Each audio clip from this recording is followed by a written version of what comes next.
Terima kasih Tuhan. Engkau begitu luar biasa. Maka dari itu Tuhan, hari ini buat kami mengerti bahwa kasih setiamu begitu besar. Dan kami kerap kali tidak merasakan. Maka dari itu ampuni kami. Karena kami tidak atau kurang bersyukur kepadamu. Terima kasih Tuhan karena Engkau baik. Dalam nama Tuhan Yesus kami mengucap syukur dan percaya. Amin. Silakan duduk.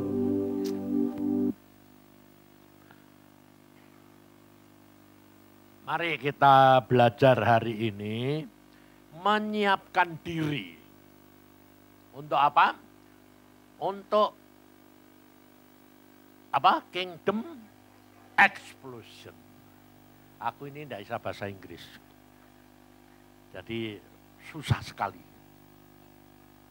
Loh, jangan kira kalau saya ini tidak bisa Inggris itu bukan saya tidak usaha loh.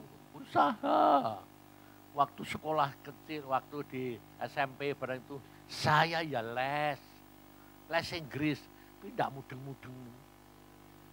Makanya itu saya bilang, waduh Tuhan, tidak boleh Tuhan, ngucap syukur dalam segala sesuatu. Ya sudah.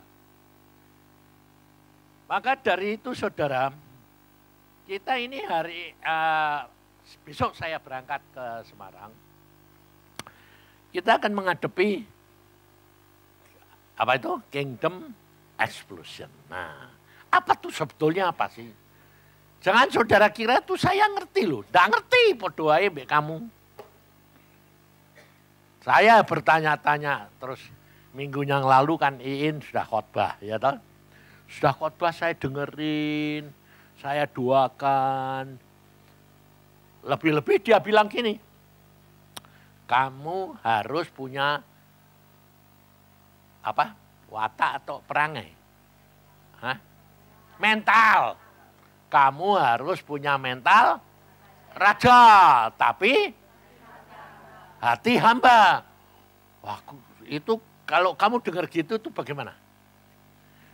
Kamu menyala-nyala, menggebu-gebu atau kamu kepengen atau kamu aku udah punya ya.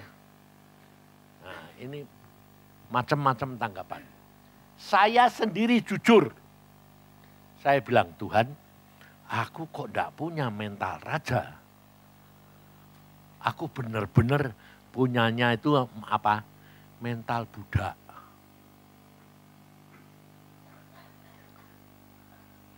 Karena apa saudara? Karena saya dari kecil itu secara tidak sadar sudah jadi gembala. Anu di desa itu miara kambing, miara sapi. Saya itu tukang meres susu sapi loh. Jual susu sapi. Mandiin sapi. Membuang kotorannya sapi. Nanti kalau sudah waktunya beranak, itu masalah itu. Karena nungguin, kadang-kadang bantu apa? Yang keluar itu kan kaki dulu. Kalau sapi itu kaki dulu. Kalau orang, belum tentu. Kamu baca coba anak-anak Yehuda. Tangan dulu. Aku tuh ngalami dewek kayak sapi-sapi itu. Kakinya keluar. Ini sudah keluar lumayan. Tapi tidak keluar, tidak maju-maju. Terpaksa ya mesti dibantu, ditarik. Lah, di dalam hidup pelayanan saya itu tidak pernah membayangkan dan kalau bakal ngalami. Tapi bukan sapi, orang. Jadi pada waktu di Bontang, itu istri dokter. Suaminya pergi Amerika belajar, istrinya mau melahirkan anak pertama. Kemudian saya pelayanan di Bontang. Besok pulang jam 1 malam dibangunin sama kepala Pertamina. Bayangin saudara. Saya pikir jam 1 diketok. Kok ada orang jam 1 kok ngetok tuh siapa? Pikirku kamar sebelah. Jadi aku diam aja toh. Ketok lagi. Akhirnya saya bilang, ya tak bukai ya.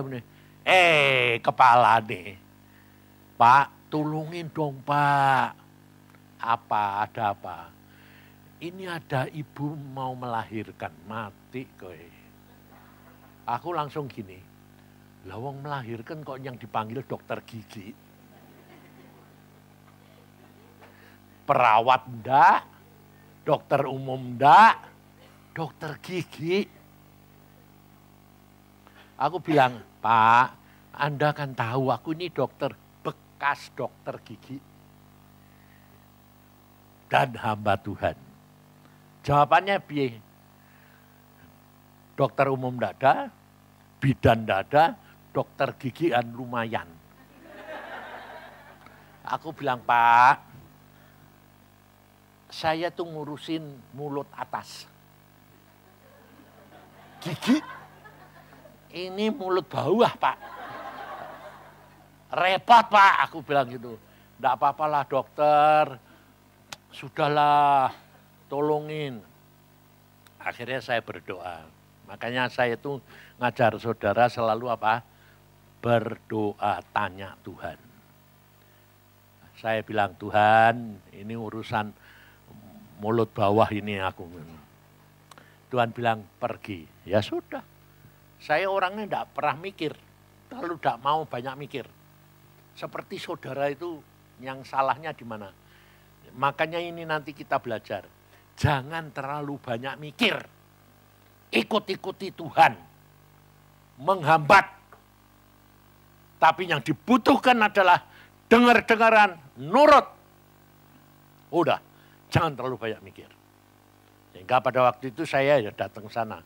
Sambil sepanjang jalan sampai ke rumah sakit itu, saya terus bilang, Tuhan, apa yang aku harus lakukan? Itu tok, saya enggak bisa apa-apa. Sebab saya tahu ini bukan bidang saya. Nah, ternyata hidup dengan Tuhan, itu kita menghadapi masalah, itu tidak selalu yang kita sudah biasa menghadapi. Selalu baru. Betul enggak? Masalah itu datang itu selalu baru, aneh-aneh. Itu kalau hidup dengan Tuhan. Nah, itu yang dinamakan kingdom explosion. Jadi mengalami itu harus dengan ledakan-ledakan. Nah, pada waktu itu saya datang, saya bilang gini, kaget loh, kalau kepala mau keluar dulu, saya masih bisa ngerti, wong saya punya anak, udah ngalami. Pantate, bunder gede. Aku bilang, Tuhan, ini yang keluar itu pantate, tidak mungkin keluar. Sebab pantat kan lebih gede dari kepala. Di samping itu, kepala itu kalau bayi mau lahir, itu masih bisa gembur. Ngerti enggak? Ini pantat tidak bisa gembur. Bukan kaki dulu, pantat. Jadi kayak anak kaki diangkat, namanya pantat. Waduh Tuhan. Aku cuma gini, apa yang aku harus lakukan? Ngerti? Saya tidak bisa lakukan apa-apa. Habis itu jawaban Tuhan aneh lagi. Mamai suruh ngomong. Nah, saya tidak dengar loh. Jangan kamu kira kalau saya katakan begitu tuh saya audible dengar. Enggak. Tahu-tahu saya bisa ngomong gitu. Tuhan, apa yang aku harus lakukan? Terus keluar sendiri. Mamai suruh ngomong. Aku enggak mikir. Aku cuma gini. Oke. Suruh ngomong apa? Nah, kamu keluar sendiri. Mama sudah tidak punya kekuatan, kemampuan untuk mengeluarkan kamu. Kira-kira kalau kamu disuruh gitu berani enggak ngomong? Kamu mikir enggak? Kalau kamu mikir, enggak akan jalan. Dan tidak akan jadi. Enggak boleh mikir. Sebabnya apa? Kamu pikir ya kamu siapa? Wong kamu cuma disuruh ngomong. Kalau kamu pikir, pasti kamu jadi ragu-ragu. Lah wong anak belum lahir, kok dikasih tahu suruh keluar dewek? Lalu tenaganya dari mana? Kekuatannya dari mana? Jalannya bagaimana? Makanya itu sudah jangan mikir. Ikut Tuhan, tinggal percaya, nurut. Itu yang terjadi. Jadi pada waktu itu, saya gini, Bu, kamu sudah capek toh? Sudah. Tenaga habis toh? Ya. Ketuban sudah pecah toh? Ya. Ibu tidak bisa apa-apa toh? Ya. Ya, sudah. Sekarang ibu yang bisa apa? Ngomong. Kaget dia. Nanti ngomong ya bisa ya toh. Ngomong apa, Pak? Anakmu suruh keluar dewek. Ya orangnya ya bingung toh. Kamu ngomong. Saya ngomong Pak. Ya ngomong apa? Nah, Mama sudah tidak punya kekuatan. Kamu keluar sendiri. Dalam nama Tuhan Yesus. Ini orang Katolik dia. Belum pernah ngalami mujizat. Ini anak pertama lagi. Dan tidak ada suami yang mendampingi.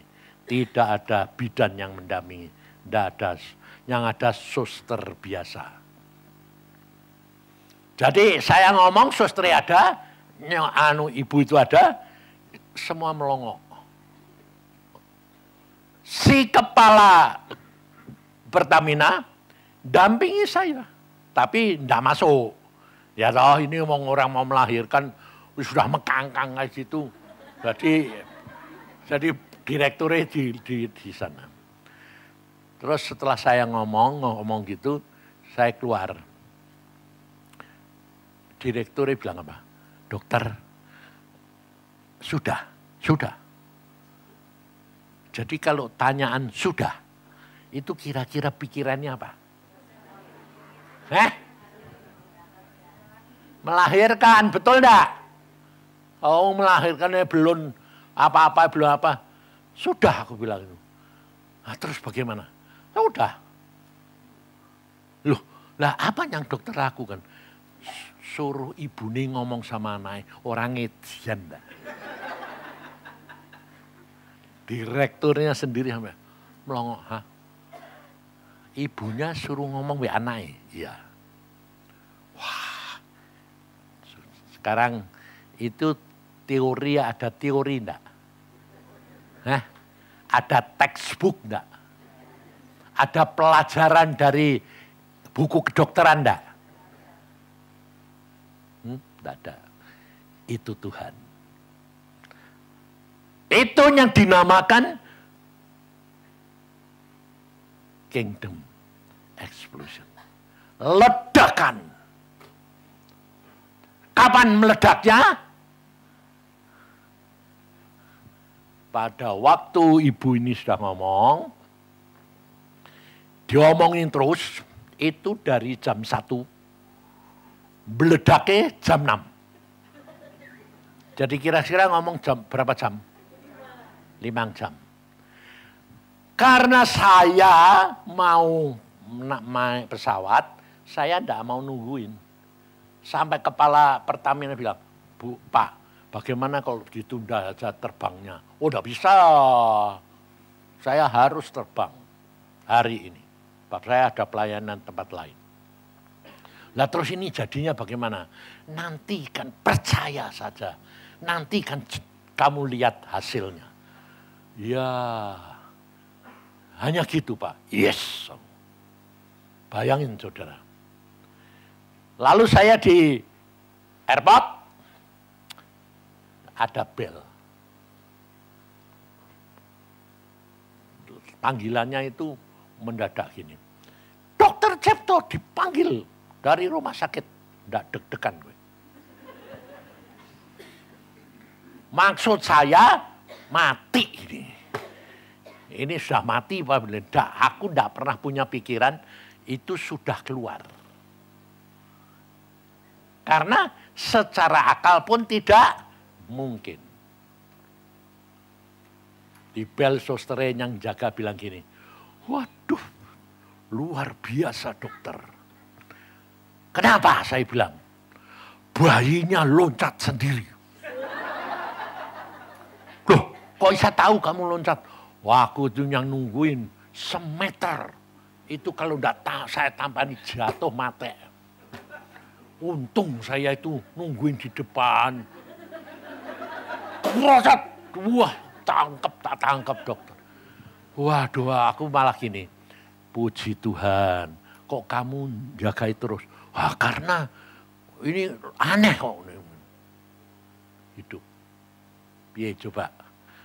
Itulah yang dinamakan kingdom explosion. Ledakan. Nah saya sendiri itu ngalami.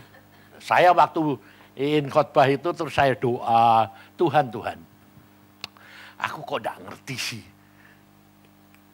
kingdom explosion ini. Tuhan malah ngomong gini, loh kamu kan sudah ngalami berkali-kali.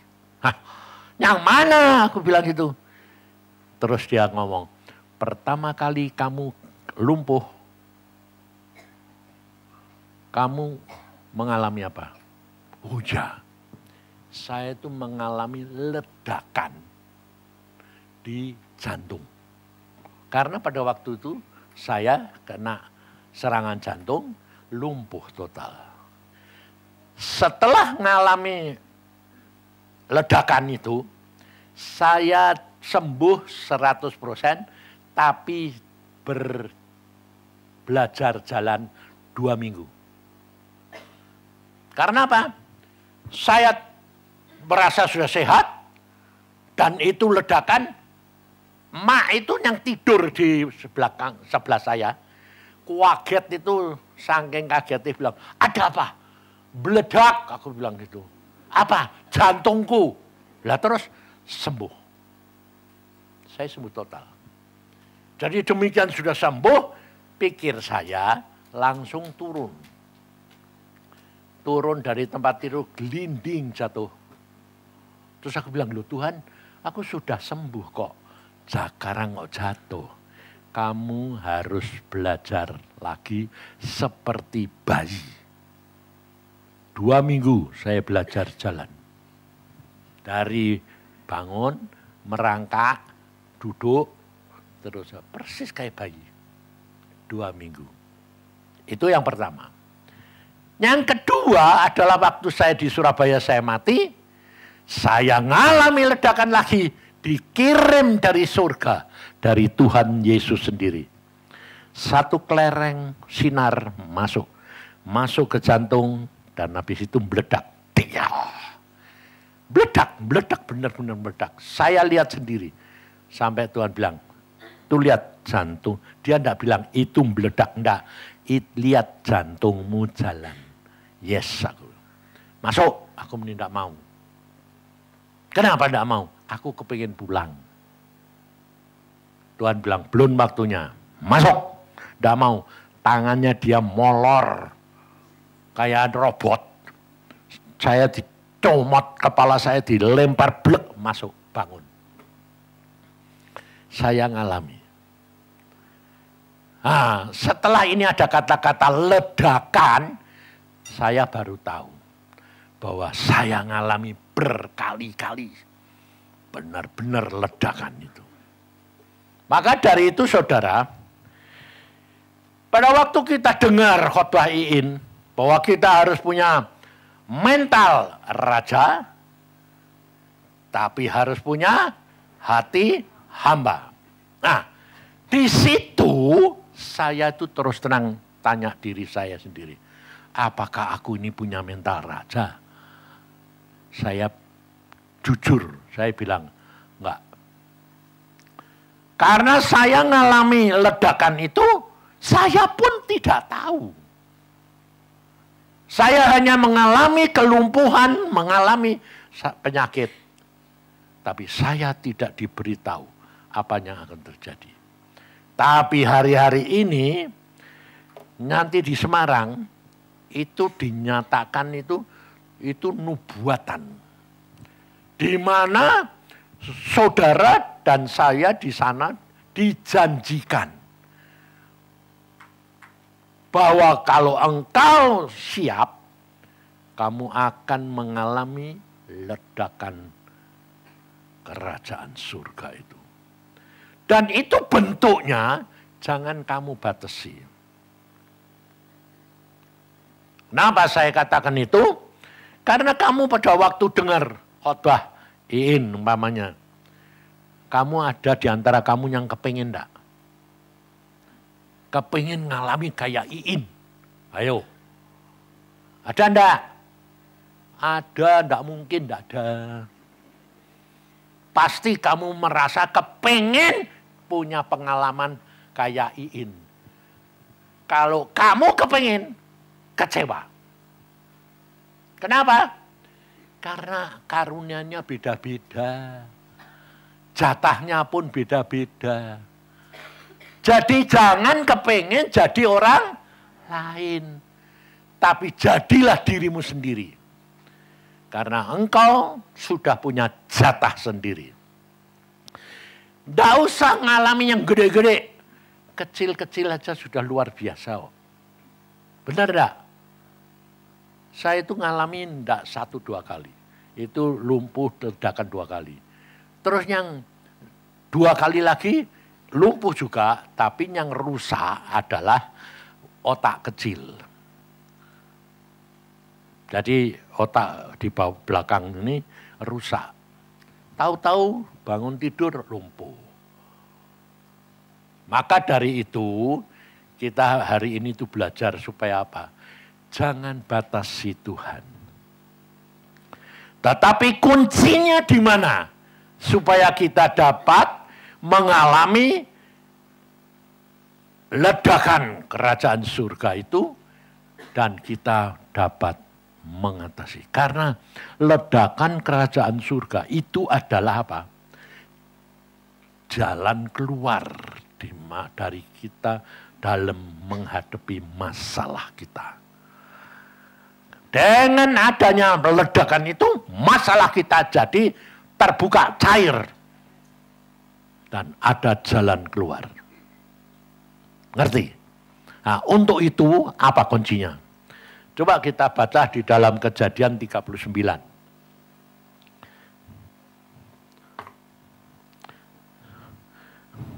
Jadi pada waktu saya dengar khotbah, yang saya tanyakan, kuncinya apa sih Tuhan?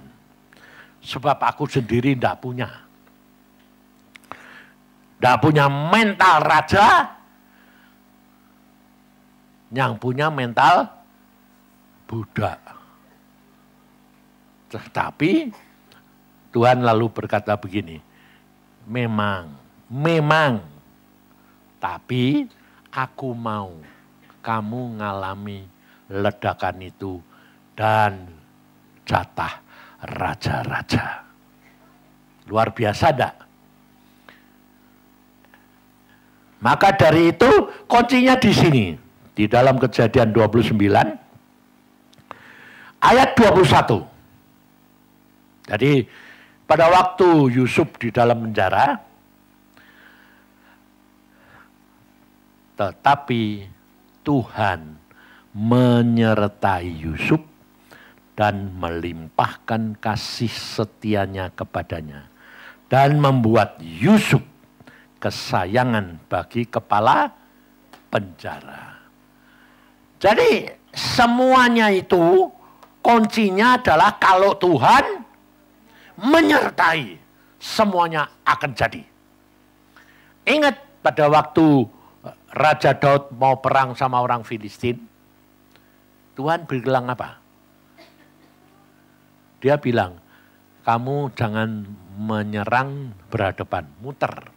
Nanti kalau kamu dengar ada orang jalan di atas pohon kertal, daun, itu saatnya kamu menyerang. Karena Tuhan bala tentara Tuhan menyerang lebih dahulu. Kalau kamu baca Alkitab, saudara, Tuhan itu kadang-kadang tidak menggunakan bala tentaranya, tapi menggunakan apa? Binatang.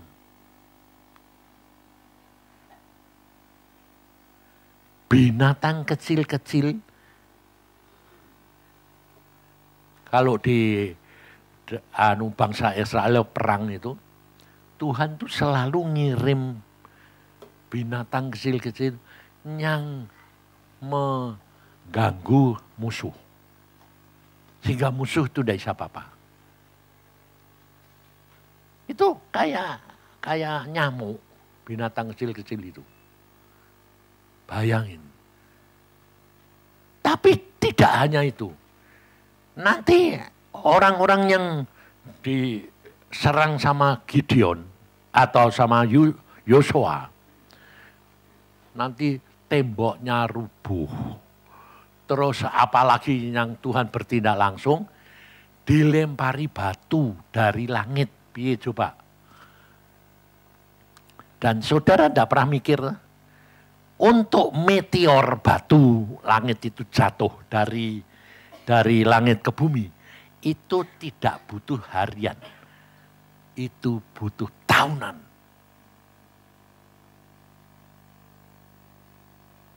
Dan itu jatuhnya tidak buat satu. Kok bisa tepat musuhnya yang kena, kok enggak orang Israel? Wong perang, pang tung tang tung tang tung tung pok. Coba bayangin saudara. Dilempari batu dari langit. Batu pada jatuh itu ledakan enggak? Itu ledakan kerajaan surga. Jadi kalau dengar ledakan, jangan terus ingat granat. Karena firman itu berlakunya itu aneh-aneh. Di dalam kehidupan kita, di dalam kita menghadapi tiap masalah, percayalah, selalu ada jalan keluar. Kalau Yesus menyertai kamu. Amin. Nah, Yesus itu siapa? Firman. Makanya jangan lupa dan jangan malas baca firman. Kenapa kamu malas? Kenapa kamu ngantuk? Kenapa kamu susah baca firman? Tekun. Sebab iblis tahu kalau kamu penuh dengan firman, dia takut. Selalu kamu punya jalan keluar. Karena Tuhanmu luar biasa. Jadi jangan saudara kira kalau saya ini tidak mengalami masalah. Oh, masalah saya juga banyak. Dan kalau kamu lihat masalah saya, selalu saya dari kalau kena penyakit mamanya mati. Mesti lumpuh, otak kecilnya rusak, terus jantungnya tidak jalan. Menuju kematian. Tidak ada alternatif. Sakit flu. Udah. Sampai saya bilang, saya kalau kena serangan sekali kok mesti kematian sih Tuhan. Nah, setan tahu kok. Kalau kamu diserang cuma flu, cuma apa. Dia bilang, percuma. Serang ya, nyang mati. Nah, saya mati ya seneng kok saya bilang. Nah, justru itu, kuncinya itu adalah Yesus menyertai kita. Bagaimana supaya engkau berkenan? Tuhan Yesus sudah berkata, belajarlah kepadaku. Karena aku lemah lembut dan rendah hati. Sikap hati ini menetapkan. Karena pada waktu Samuel mau melantik Daud raja Israel, yang dilihat Samuel adalah seperti Saul. Tinggi, gagah. Tapi Tuhan bilang, aku lihat hati, bukan lihat yang kelihatan mata. Sehingga saudara-saudara Daud jalan, Tuhan bilang, enggak. Masih kurang satu lagi, yang di mana? Di padang belantara. Gembala, kambing, domba. Saudara juga perhatikan, Musa pun,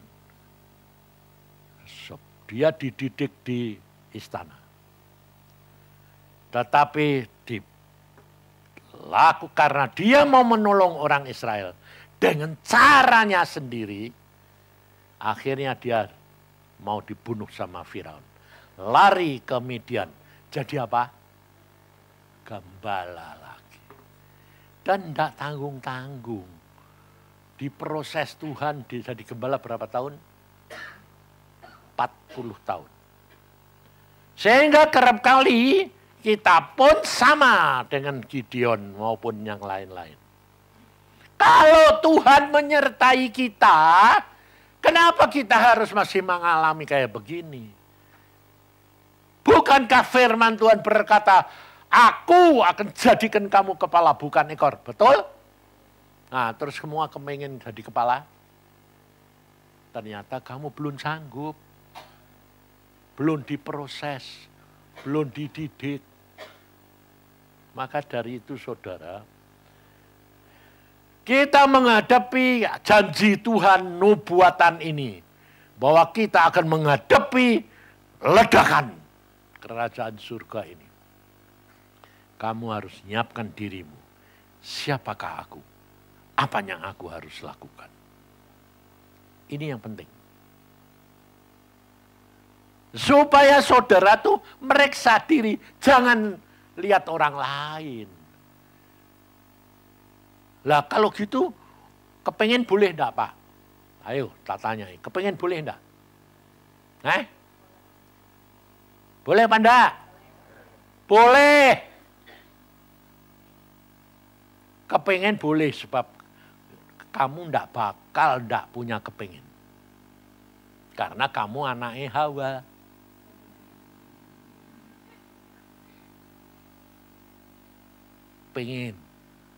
Pengen boleh, tapi tanya Tuhan, itu jatahku ndak, itu bagianku ndak.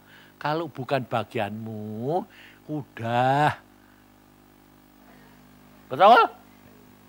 Hah? Iya, makanya itu tanya Tuhan. Kalau Tuhan suruh diem ya diem, nurut saja. Sebab apa saudara? Untuk mengalami ledakan itu, kita harus punya hati yang nurut. Dan rela apapun yang terjadi. Dan yang saya alami persis kayak gitu. Contohnya pada waktu saya tidak punya rumah.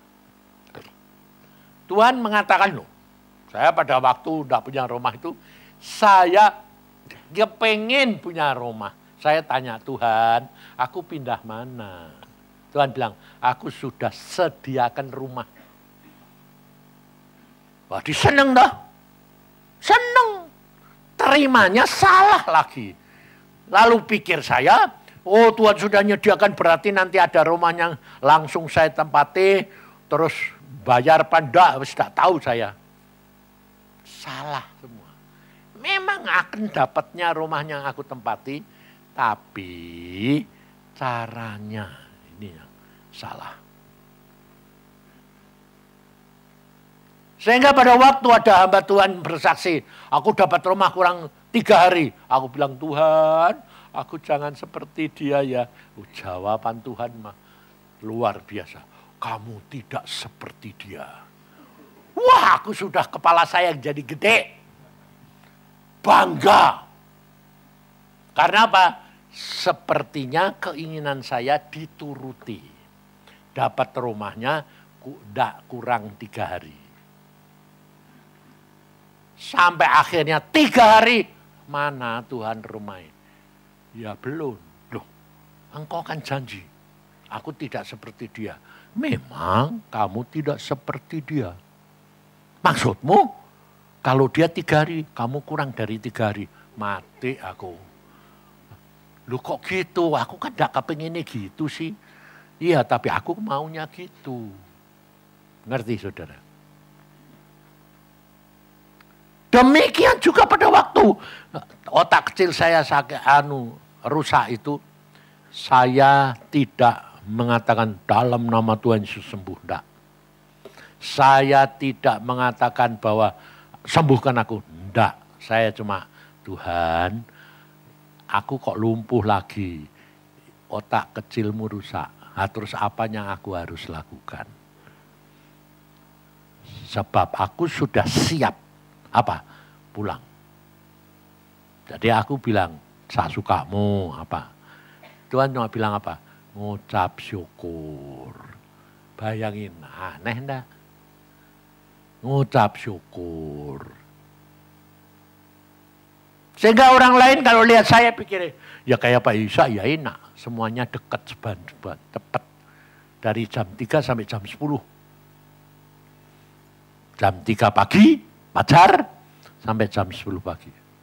Jam 10 dipegang Tuhan 3 kali nyet, nyet, nyet. Aku ketawa, aku bilang gini, engkau bertindak ya, kalau enggak aku pulang. Tuhan bilang, selesai. Itulah ledakan kerajaan surga. Ngerti saudara? Nah, sekarang kamu nangkap sendiri. Jadi apa yang harus kamu lakukan? Hah? Menyiapkan diri apa? Tiap orang lain-lain. Tidak sama. Sebab dituntutnya itu ada yang rendah hati, ada yang berkorban, ada yang dituntut harus bayar. Tidak tahu saya. Itu dalam segala perkara. Jadi dalam sakit penyakit, dalam keuangan, dalam kehidupan rohanimu, dalam keluarga, itu semua dituntut. Aku masa-masa sekarang ini sedang dalam pergumulan. Tapi cuma saya bilang, Tuhan sak sukamu. Mau apa? Ya malah semua disiapin. Tadi pagi saya ditelepon lagi orang. Pak, kamu masih kurang duit ya? Bayangin saudara. Ya, aku bilang. Kurangnya berapa? 1 M. Sampai aku tuh baru sekarang ini sadar. Modelku kok sekarang MM-an. Kok enggak ratusan lagi? Padahal jangan kamu kira saya punya. Enggak ada. Saya tanya, kurang berapa Pak? 1 M. Oh, dia jawabnya apa? Oh ya. Terus apa kok? Oh ya. Aku sedang minta izin Tuhan. Saudara tahu minta izin apa? Dia ngomong, Tuhan, Yusa hambamu kurang 1 M. Boleh ndak depositoku tak ambil, tak kasih ke dia? Ayo. Saya yakin di antara saudara tidak ada.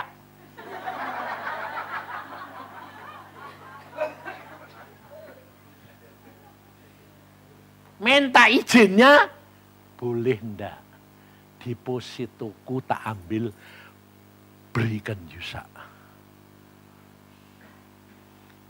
Aku bilang, terus Tuhan ngomong apa? Tuhannya diem aja. Oh, berarti Tuhan lihat hatimu mesti rela. Kalau enggak, jangan. Padahal ya saudara, ada orang lain yang hari, kapan ya Mak? Sabtu, Minggu. Minggu datang ke rumah ini. Dia bilang gini, Pak Yusa, kamu kurang berapa? 1 M. Boleh enggak? Dia bilang, aku yang memberi. Bayangin. Orang lain ini sudah nyodori. Kue kurang 1 M, oke. Aku yang membayar. Aku bilang, tidak. Tanya Tuhan lebih dahulu. Lah, ternyata orang lain. Bagaimana coba? Maka dari itu, sikap hati ini penting, saudara.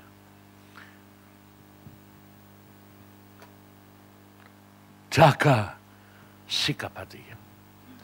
Ikut Tuhan, bukan dengan pikiran. Jangan membatasi Tuhan dengan pikiranmu. Mesti caranya begini, caranya begini. Jangan. Segala sesuatu tanya Tuhan. Sebab jalannya itu bukan jalan kita. Caranya pun bukan cara kita. Saya ngalami itu, kalau sudah saya renungkan gini tuh, saya cuma bisa gini. Aku udah bisa apa-apa di luar Engkau Tuhan. Sebab pada waktu saya mau minta rumah itu, Tuhan cuma ngomong gini, ngasih penglihatan.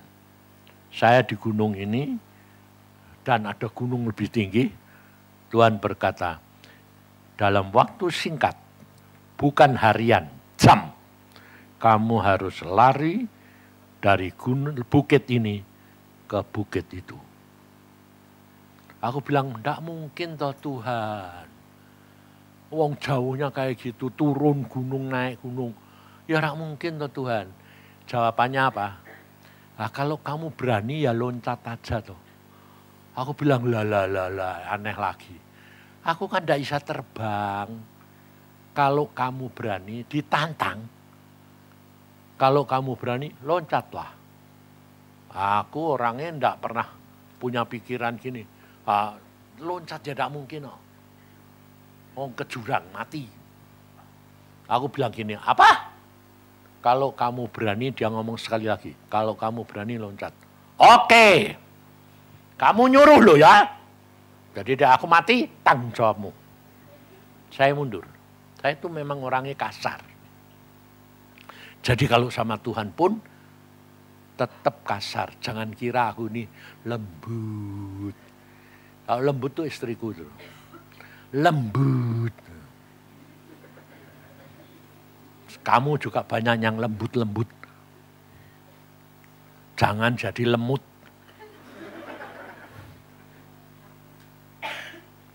Lemut tuh lembut loh. Kecil-kecil lemut. Tapi masuk mata. Masuk mulut. Saya orangnya apa adanya sama.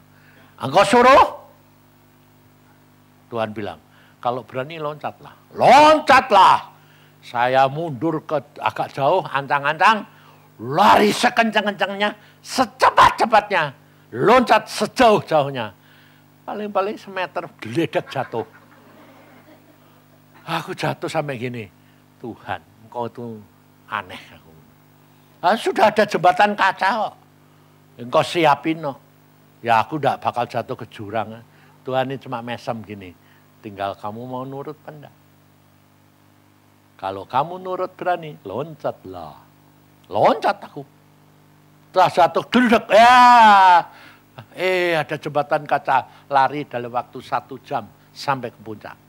Dan Tuhan berkata, sampai kamu. Saya dapat rumah. Ngerti saudara? Tapi sekarang sudah enggak gitu.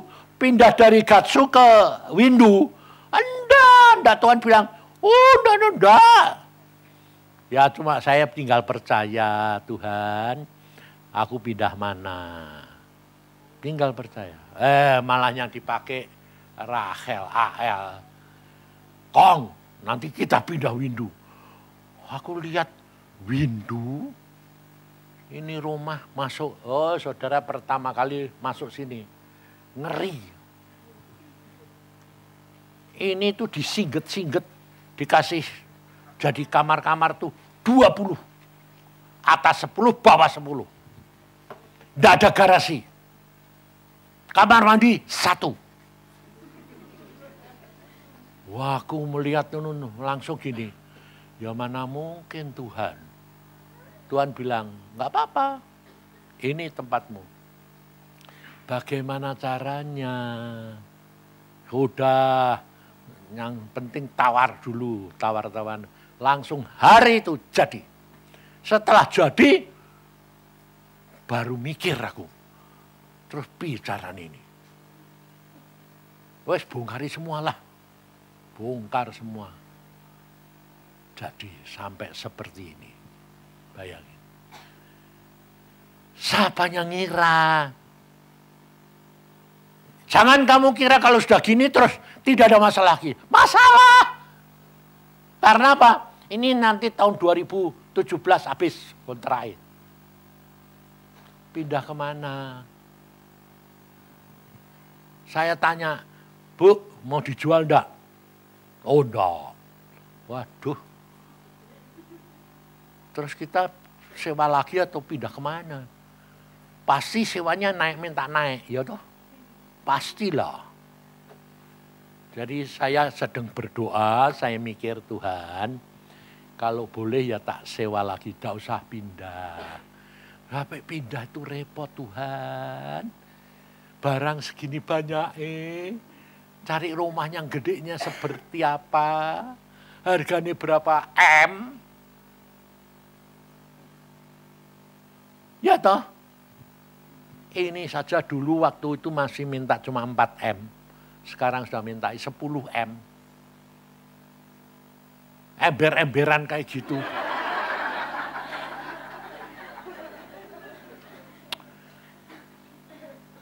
Tapi saya sendiri tidak nyadari, sekarang ini sudah main M. Ya toh, yang saya sendiri tidak punya, tapi ya dapat itu Tuhan. Ngerti tidak? Jadi saudara itu tidak usah lihat orang lain, kepingin seperti orang lain. Jadilah seperti yang kamu. Kalau memang kamu punya jatah segitu, nikmati segitu. Udah. Jangan berharap pada manusia. Bab belakangan ini ada beberapa orang nulis surat sama saya. Pak, butuh saya kepepet ini. Bayar anak sekolah. Ini kenaikan. Kontrakan habis sana. Wah, sampai dijumlah. Aku butuh berapa? 35 juta. Bapak. Aku yang melongok gini. Hah? Aku bilang, Tuhan nih piye, ndak usah didengar, tak sobek.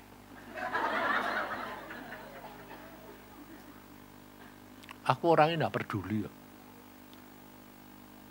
Apapun saya hadapkan Tuhan. Kalau Tuhan bilang, kasihani, berikan, saya beri. Ada orang Jawa Timur atau Jawa mana itu ya, cuma telepon, dia enggak minta loh. Dia cuma cerita. Apa yang saya harus berbuat ya Pak? Saya berdoa, saya gini keadaan ini. Loh, terus aku gini. Loh, kamu ini telepon di mana? Kok aku suaranya kok aneh? Kowe tahu telepon di mana? Di atas genteng. Perempuan lagi. Loh, kenapa di atas genteng? Supaya jangan orang lain dengar. Terus cuma ngomong keadaan gini. Terus aku bilang, apa Tuhan? Ya kasihanilah. Berilah. Loh, siapa dia? Kenal enggak? Tahu ya enggak? Tuhan bilang, beri. Loh, kowe butuhnya berapa? 50 juta. Hah?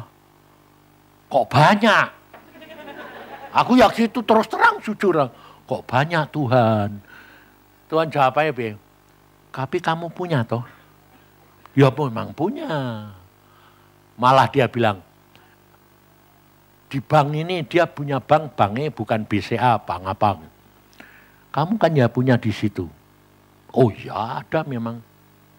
Pas toh 50 juta, bayangin. Terus piye Tuhan? Ya kirimlah. Saya tidak tanya AB, saya tanya nomormu rekening di bank apa, di bank ini, berapa nomor ini. Udah nanti saya kirimi.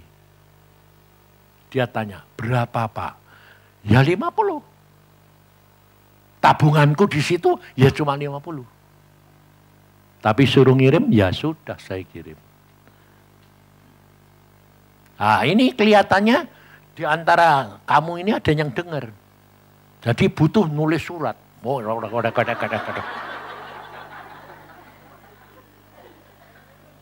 percuma kalau kamu tidak langsung ke Tuhan.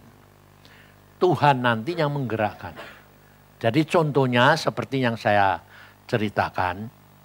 Saya masih butuh 1 M. Saya tidak ngomong sama orang lain.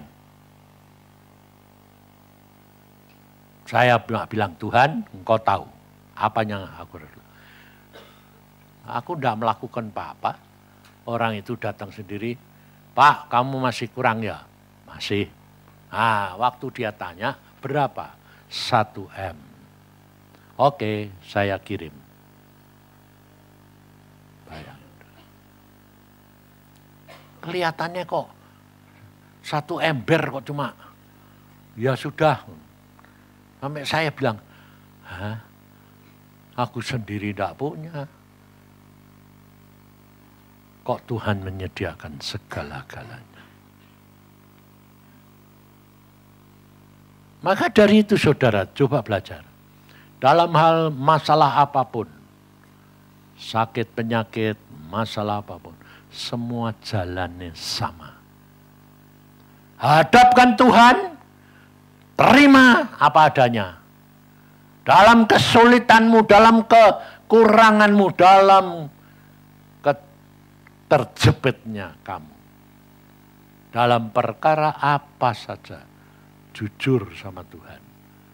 Tuhan nanti yang membuka jalan buat kita. Jangan batasi Tuhan. Jangan ikut-ikut mikir. Tapi jangan kamu kira bahwa setan bisa diem. Enggak. Kamu pasti diberikan alternatif.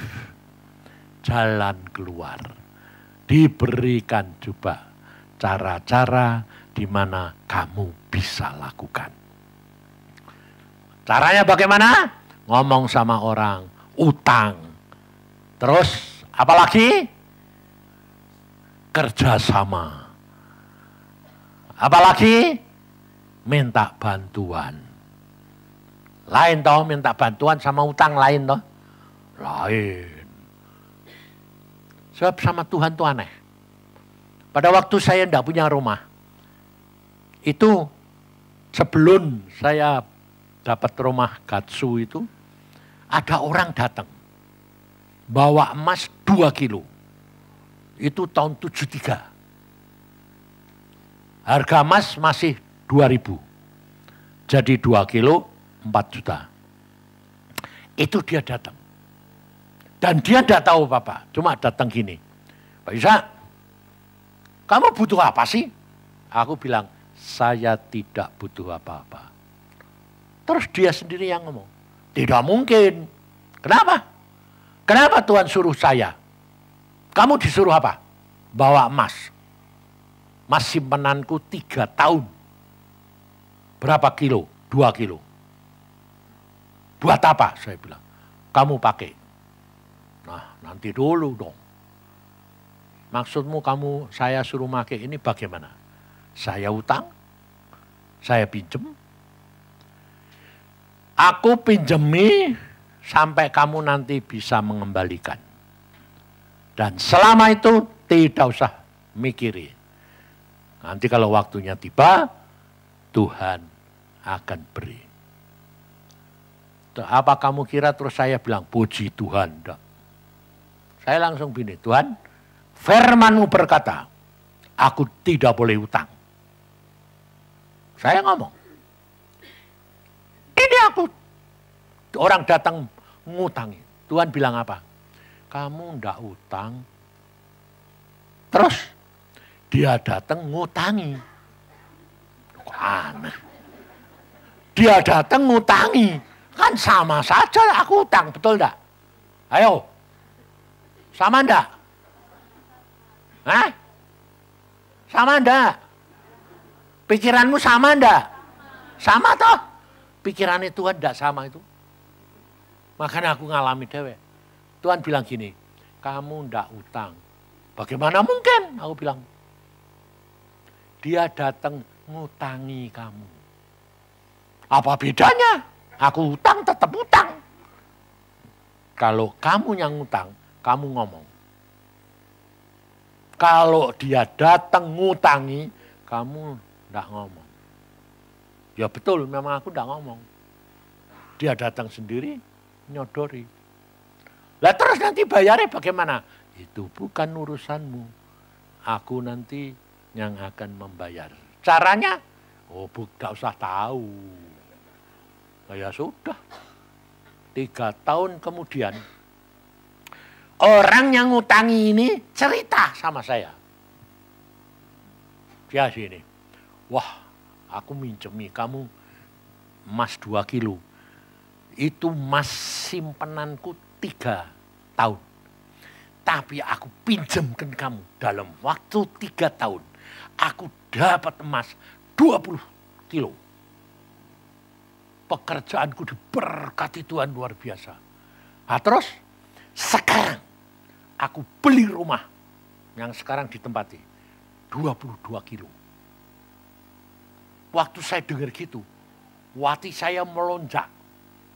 Berarti kamu sudah bayar 20 toh? Ya, kurang 2 kilo toh. Itu di tempat saya. Berarti kamu tagih.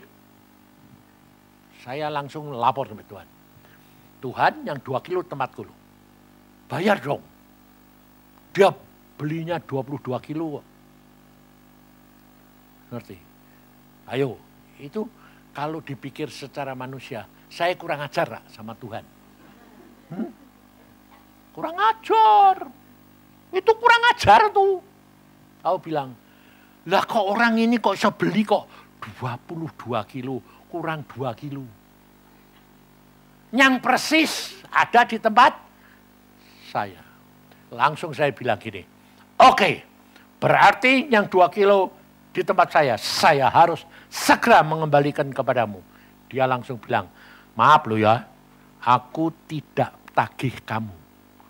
Sebab aku tahu selama emas itu di tempat kamu, aku diberkati. Kamu, kok enak? Lah aku udah diberkati untuk bayar kamu.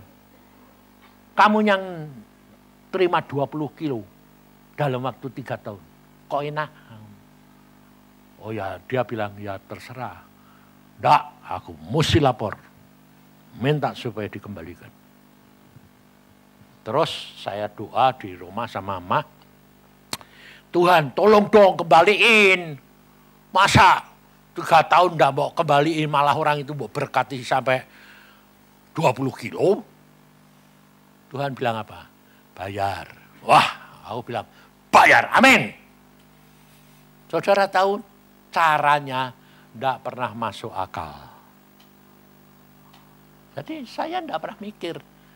Saya bagaimana dapat itu, datang. Cuma dia tahu-tahu, dia bilang gini, itu ada orang layani. Itu tak. Udah, saya layani. Nggak punya pikiran apa-apa, yang layani. Satu hari dia ngomong, aku ini punya tanah di Semarang yang nggak bisa apa-apain tuh. Kenapa? Karena dibuat tenas sama gubernur. Oh, lah terus? Ya sudah sana, kamu tolong urusin lah. Wah, saya terus bilang, Tuhan, apakah ini caranya? Ya. Sudah. Jadi kalau saudara tahu ada jalan, jangan punya pikiran cepat-cepat. Karena apa yang saya alami, ini kenyataan.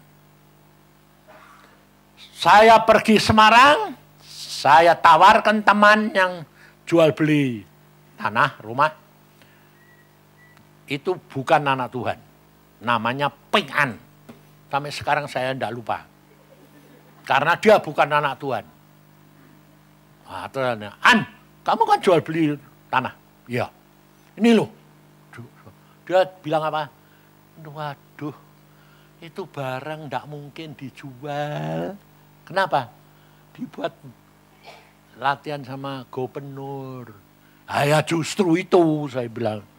Sudah sana tawarin. Oke, tawarin. Ditawarin sama orang yang rumahnya di Gang Warung di Semarang.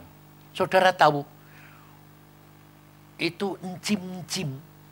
Itu ngomong gini, wah, ya sudah saya mau beli. Kenapa? Karena kemarin keponakan saya yang latihan di situ, dia ngomong sama saya, kok pas kue datang nawarkan. Sama gubernur bilang itu beliau murah, sebab tidak akan bisa dijual. Oke, jadi sudah nego, oke loh. Oke. Seminggu kemudian dia bilang, oke. Saya sudah beli tiket bis. Dulu belum ada pesawat. Travel pun belum. Masih ada bis. Jadi naik bis dari sini jam 5 ya. Oh, gue belum lahir deh. Jam 5. Sampai di sana jam 4. Saya naik bis. Saudara tahu, besok jam 5 itu saya mau berangkat. Jam 11 malam, si Peng An itu bukan Peng An tenan. Peng An itu selamat loh. Ini bukan selamat ini, malah petaka. Mosok ngomong sama saya gini, waduh maaf, yang mau beli berkata, tidak jadi. Bayangin saudara. Besok jam 5 pagi saya naik bis. Sudah beli tiket. Dia omongin, tidak jadi. Aku ya balik mbak Tuhan. Tuhan, tidak jadi. Tuhan ini bilang apa? Jadi, tidak jadi, tidak urusan. Bawa sertifikat, berangkat ke Semarang. Piye kowe, mau nurut pada? Bawa sertifikat ke Semarang. Besok tetap berangkat. Jadi saya berangkat toh. Saya berangkat sampai di sana. Saya bel Peng An. An, datang jemput saya di terminal. Loh, mau apa? Ya mau bawa sertifikat ini suruh bayar orangnya. Dia bilang, edan pak kamu ini.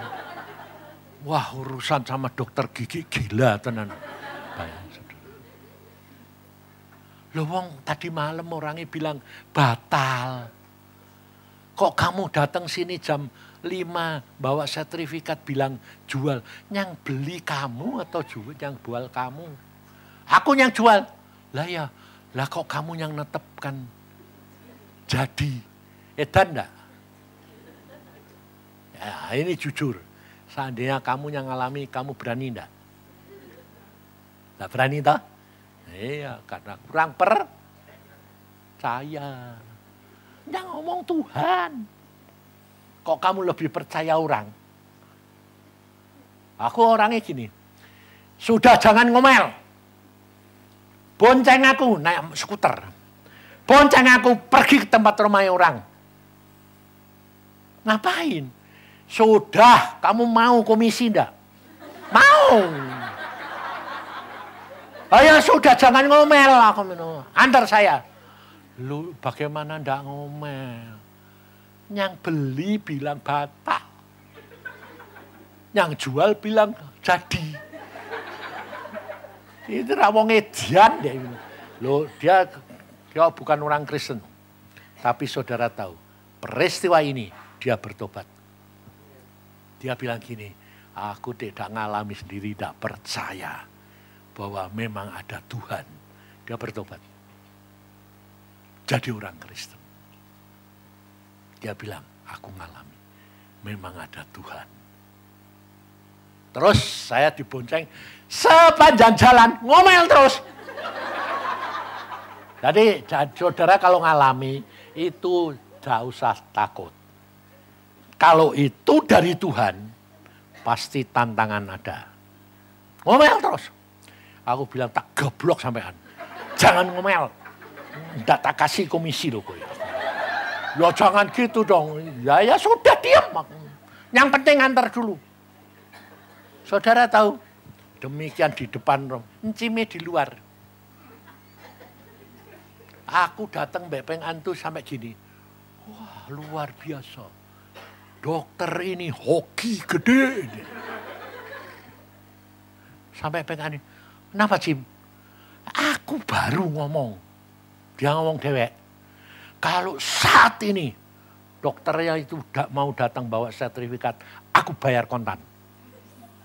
Karena apa? Tadi pagi keponakannya lewat, dia bilang, Jim jadi beli. Karena apa? Tadi gubernur baru telepon sama saya, beliin. Cepat hari ini. Timingnya itu pas. Itu persis aku ngalami waktu Iin berangkat ke Belanda. Saya cari tiket tidak ada. Tapi Tuhan bilang, ada. Piye gue? Itu aku pergi ke travel Jalan Lombok.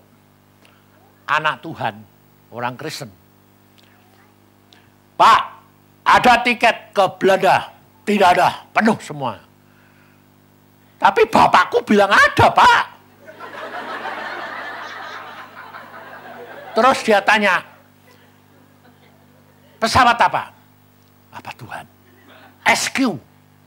SQ. Apalagi SQ. Garuda saya penuh. SQ nomor 1. Ya sudah, tanya. Tidak ada. Ada, bapakku bilang ada. Kira-kira itu gila enggak? Kalau kamu berani enggak? Enggak berani. Tapi aku bilang ada. Dia terus akhirnya tanya, bapakmu siapa? Wah! Itulah yang menyebabkan grogi. Dia bilang, bapakmu siapa? Yesus. Terus dia bilang apa? Oh.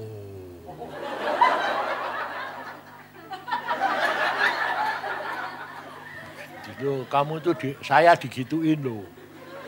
Itu karena dia anggota GKI di Cibunut. Orang Kristen. Aku bilang, kamu enggak percaya? Enggak. Kamu anak Tuhan toh? Ya. Maka alami, saya bilang. Nah, saya sendiri tidak tahu kok punya keberanian. Bagaimana? Tidak tahu. Sehingga akhirnya saya memberi solusi. Saya bilang sama dia, kamu tidak usah ribut, kamu fax ke agen di Singapura, agen SQ. Katakan bahwa saya sama anak saya mau minta tiket 2 orang ke Belanda tanggal ini. Itu saya belum punya duit loh saudara. Jangan mbok kira aku itu sudah ada duit. Enggak. Terus akhirnya dia bilang oke. Dia nge-fax. Saudara tahu, demikian fax saya sampai di tempat agen di mana? Singapura. Saudara tahu, agen ini telepon saya sendiri. Dia bilang apa? Mr. Cipto, yes. Taunya cuma yes.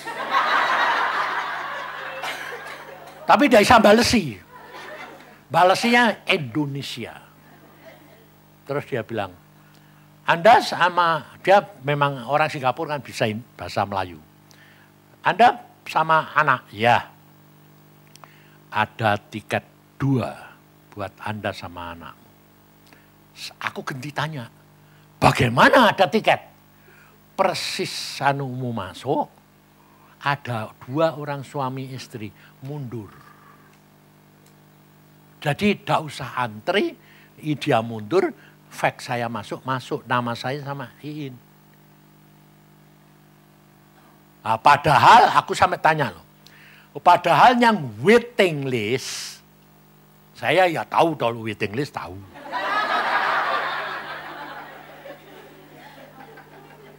Bahasa waiting list ya tahu, nunggu giliran. Ada ndak? Oh banyak. Loh, yang waiting list banyak? Iya. Nah, kenapa bisa satu? Ya inilah yang aneh. Kok fake itu bisa masuk namamu sama anakmu, dia mundur, ini langsung masuk di komputer. Ngerti tidak? Jadi bukan dia yang masukin. Masuk sendiri. Jadi ya sudah. Aku tidak bisa apa-apa, memang masuk. Besok saya kirim tiket ke travel. Saya datang ke travel. Saya bilang gini, ada toh? Ajaib. Aku bilang, nah terus bagaimana? Loh, ya bayarlah. Aku ya bayar enggak sekarang, besok. Ada duit. Belum punya duit. Hamba Tuhan. Yang sekarang sudah mati. Sebagian yang tua-tua kenal. Si Ai datang. Kok cepet? Kenapa? Kamu butuh apa? Kenapa aku suruh sini? Suruh bawa duit. Berapa? 1.200 US dollar. Wow, puji Tuhan. Kenapa? Buat bayar tiket. Berapa? 1.200. Pas. Saya bawa ke sana. Berapa? 1.200. Nyoh. Luar biasa toh? Loh.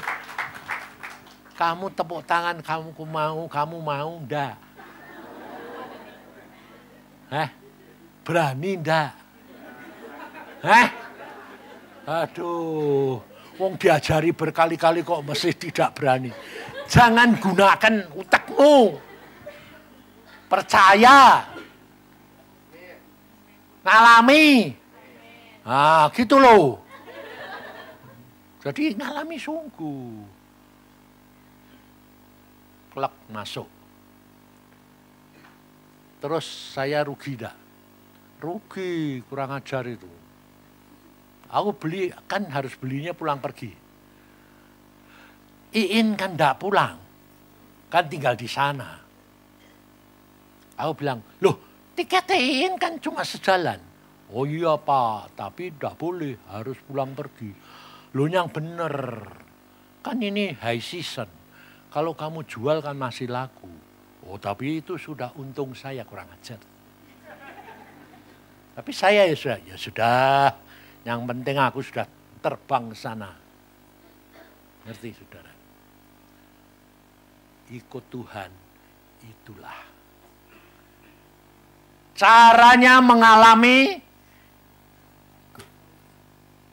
explosion. Yaitu dengan penuh penyerahan, percaya Tuhan yang akan menyediakan buat kamu. Karena ini kamu sudah diberitahu dulu, janji diberikan bahwa kamu akan ngalami. Tapi peristiwanya bagaimana, caranya bagaimana, tidak usah dipikir. Tapi percayalah bahwa kamu akan ngalami dan ada ledakan-ledakan kerajaan surga. Karena saya berani gitu karena saya ngalami. Ngalami terus menerus. Selalu ada jalan keluar. Ngerti? Percaya? Nah, sekarang kita menghadap Tuhan. Yang penting Tuhan menyertai kita. Yang penting itu, jangan cari jalan sendiri, tapi bersama dengan Tuhan. Segala sesuatu bisa terjadi. Jangan punya pikiran seperti yang dikatakan Gideon. Kalau Tuhan menyertai kita, mengapa kita sekarang jadi budak? Yusuf di dalam penjara sekalipun, kalau disertai Tuhan, kenapa? Ngucap syukur. Tuhan punya jalan. Tugas kita ngucap syukur. Percaya Tuhanmu yang buka jalan. Amin. Mari kita berdoa. Tuhan Yesus, hamba menghadapkan anakmu di tempat ini. Masing-masing kepadamu. Engkau lihat hati pikiran mereka sendiri-sendiri. Tidak ada yang tersembunyi Tuhan. Semuanya terbuka. Mereka yang takut, mereka yang khawatir, mereka yang bingung. Karena seolah-olah tidak ada jalan keluar. Tapi kami percaya bahwa kingdom explosion akan terjadi dalam hidup kami. Kapan hakmu? Setiap orang punya masalah sendiri-sendiri. Dan pasti ada jalan keluar. Karena engkaulah segala-galanya bagi kami. Koya karata siketega. Tolong Tuhan. Lawat kami hari ini. Urapi kami. Karuniakan kepada kami urapanmu, kuasamu, supaya kami boleh percaya